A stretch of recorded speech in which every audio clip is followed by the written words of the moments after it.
అబూజ్మాడ్లో జరిగిన ఎన్కౌంటర్లో Maoist party supreme commander Nambala Keshavarao మృతి చెందారు.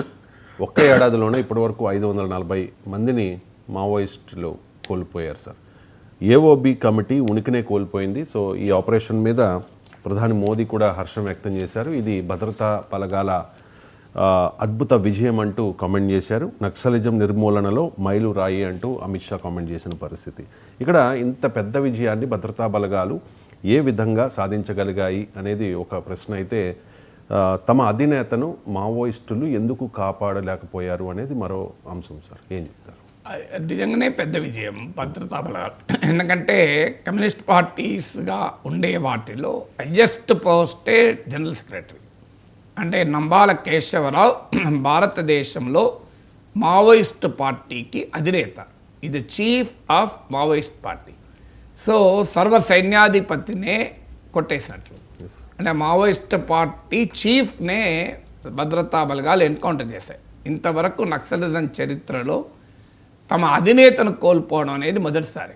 ఎందుకంటే అధినేతను సహజంగానే ఎంత భద్రతా వలయంలో కాపాడుకుంటామని చూశాం కదా. నాకు అర్థం కావాల్సింటే మొదలు పీపుల్స్ పవర్గా ఏర్పడినప్పుడు కొండపల్లి సీతారామయ్య దీనికి నాయకుడు. ఆయన తొలగించి Muppala Lakshmanarao alias Ganapathy people's power chief అయ్యారు. గణపతి సారథ్యంలో ఉండగానే people's power group Maoist coordination centre MCC విలీనమై సిపిఐ మావోయిస్ట్గా ఏర్పడ్డాయి. సిపిఐ మావోయిస్ట్గా ఏర్పడ్డ తర్వాత కూడా, అంటే పీపుల్స్ పవర్గా 12 years, మావోయిస్ట్ పార్టీగా ఏర్పాటైన తర్వాత 13 years, టోటల్గా 25 years ముప్పాల లక్ష్మణరావు అలియాస్ గణపతే నాయకత్వం వహించాడు. 2017-18 ఆ ప్రాంతంలో ఆయన అనారోగ్యం వల్ల ఆయన బాధ్యతల నుంచి తప్పుకున్నాడు. ఆయన ప్లేస్లో నంబాల కేశవరావు అలియాస్ బసవరాజు, ఆయన మారు పేరు బసవరాజు, ఆయన ఎలక్ట్ అయ్యాడు. సో అందువల్ల డెఫినెట్గా ఇది పెద్ద దెబ్బ, దాంట్లో అనుమానమే లేదు. So is both A political ideological brain and A military expert. రెండు ఉండడం చాలా ఆశ్చర్యం, చాలా కష్టం. ఎందుకంటే ఇప్పుడు హిడ్మా అని ఉన్నాడు, ఆయన ఈజ్ ఏ మిలిటరీ ఎక్స్పర్ట్. ఎందుకంటే Nambala Keshavarao is a academically accomplished. ఆ రోజుల్లో 80s ఎంటెక్ చేశాడు. అది కూడా రీజనల్ ఇంజనీరింగ్ కాలేజ్ వరంగల్ నుంచి, మామూలు విషయం కాదు. ఆ రోజుల్లో వరంగల్ RECల సీట్ అంటే భారతదేశంలో ఉన్న బెస్ట్ బ్రిలియంట్ స్టూడెంట్లకు వచ్చేది. IIT తర్వాత REC వరంగల్లే ఉండేది.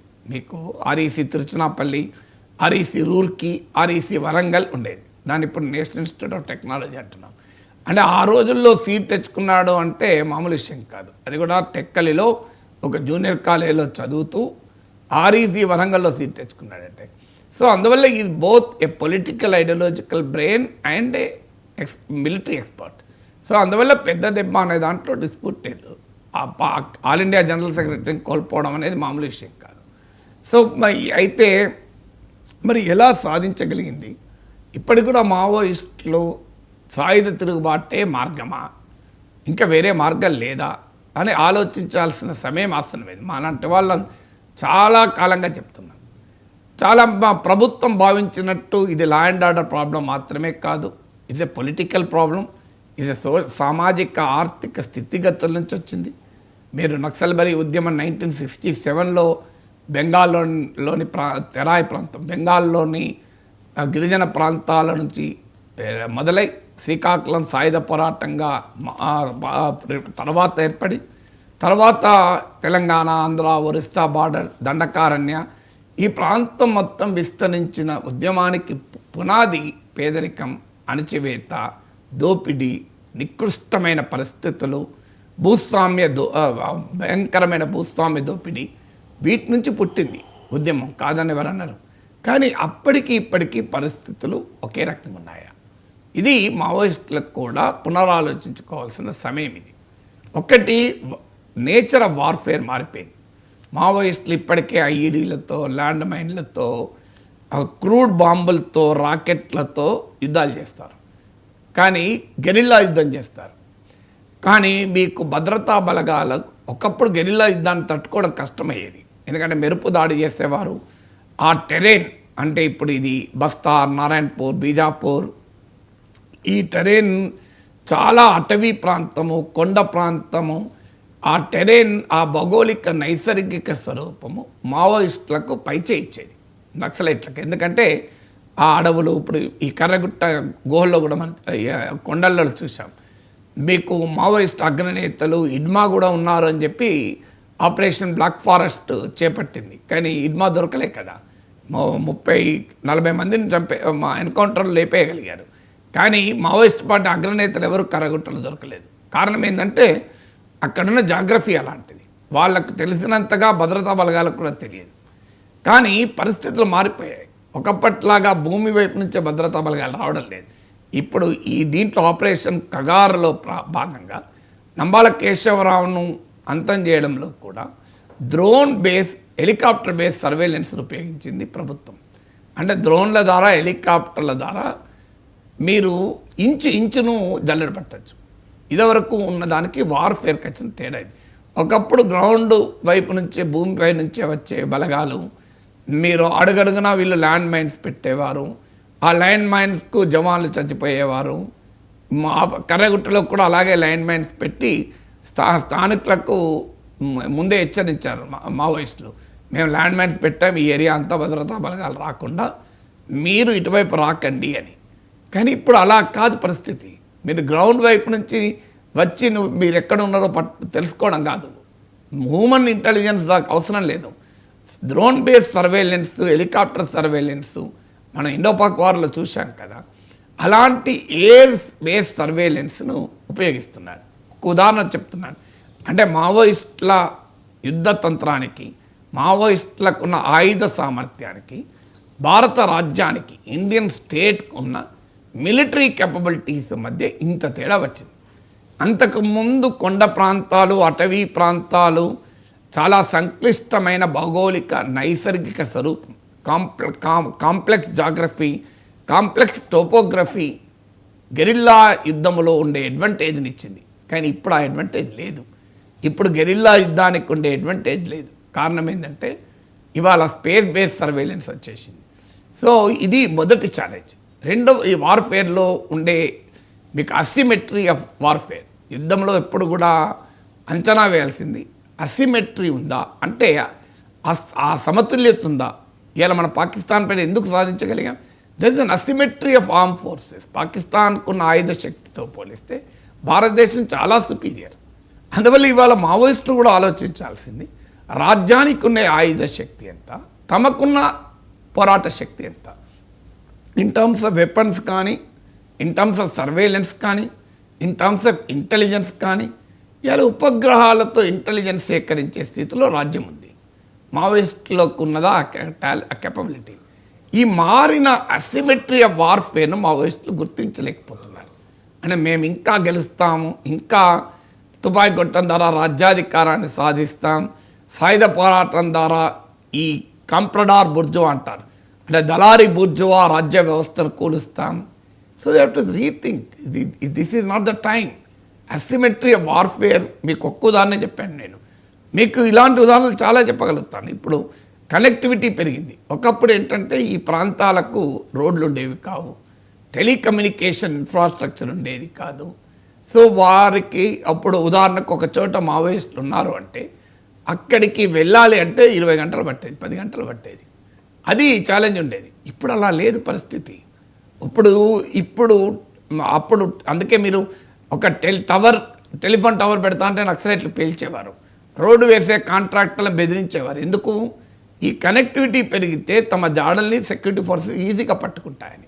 కానీ ఇవాళ ఆ ప్రాబ్లం లేదు. ఇవాళ శాటిలైట్స్ పెట్టి స్టార్లింక్ వాడు భద్రతా బలగాలకైనా కనెక్టివిటీ ఇవ్వగలుగుతాడు, మావోయిస్టులకైనా కనెక్టివిటీ ఇవ్వగలుగుతాడు. సో అందువల్ల ఇవాళ జామర్స్ వచ్చాయి, టెక్నాలజీ మారిపోయింది. ఇలా రోడ్ కనెక్టివిటీ పెరిగింది, టెలికనెక్టివిటీ పెరిగింది, శాటిలైట్ బేస్డ్ టెలికనెక్టివిటీ వచ్చేసింది.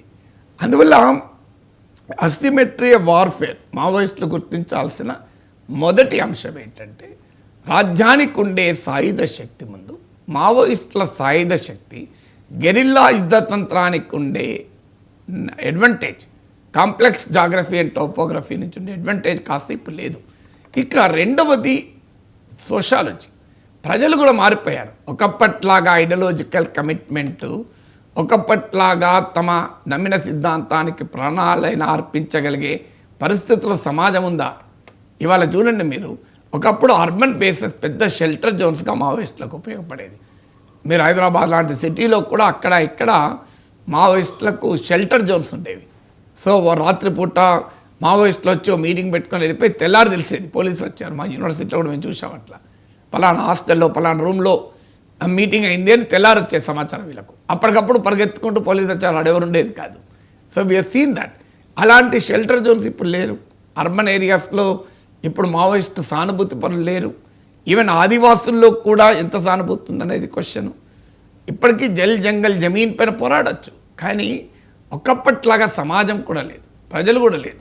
సో సమాజంలో మనం చూస్తున్నాం కదా, ఏ రకమైన పోస్ట్ లిబరలైజేషన్ సోషాలజీ అంటారు, అంటే మార్కెట్ ఎకానమీ వచ్చాక ప్రతిదీ డబ్బుతో సాధించేటువంటి స్వభావం సమాజంలో పెరుగుతుంది.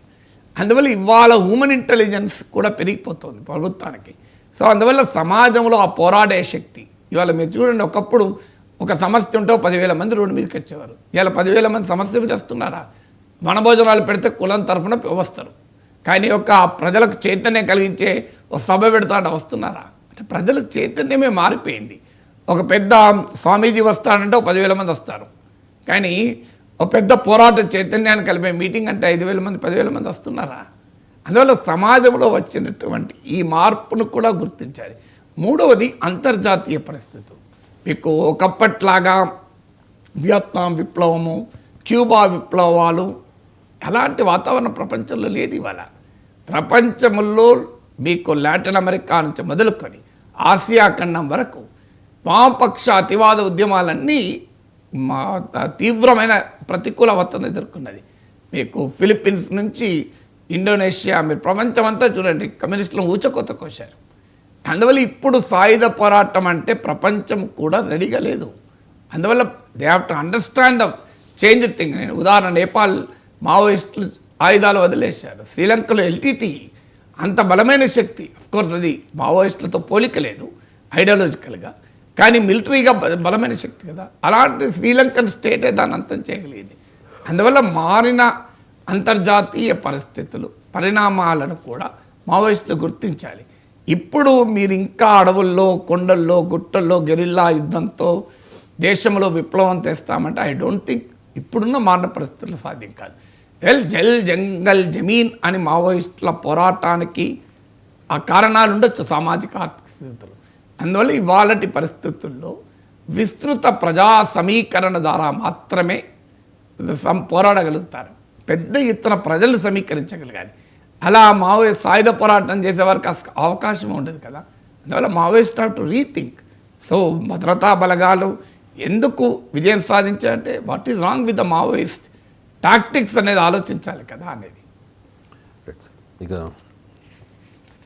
ఆపరేషన్ సింధూర్పై తెలంగాణ ముఖ్యమంత్రి రేవంత్ రెడ్డి కొన్ని విమర్శలు చేశారు సార్, కొన్ని అనుమానాలు కూడా వ్యక్తం చేశారు. ట్రంప్ ఒత్తిడికి లొంగిపోయి మోదీ యుద్ధాన్ని ఆపేశారు అని చెప్పేసి, పాక్కి గుణపాఠం చెప్పకుండా వెనకడుగు వేసింది కేంద్రము అని చెప్పి. అండ్ ఇందిరా అప్పుడు 1971లో అమెరికా పెత్తనాన్ని తిరస్కరించారు అనే విషయాన్ని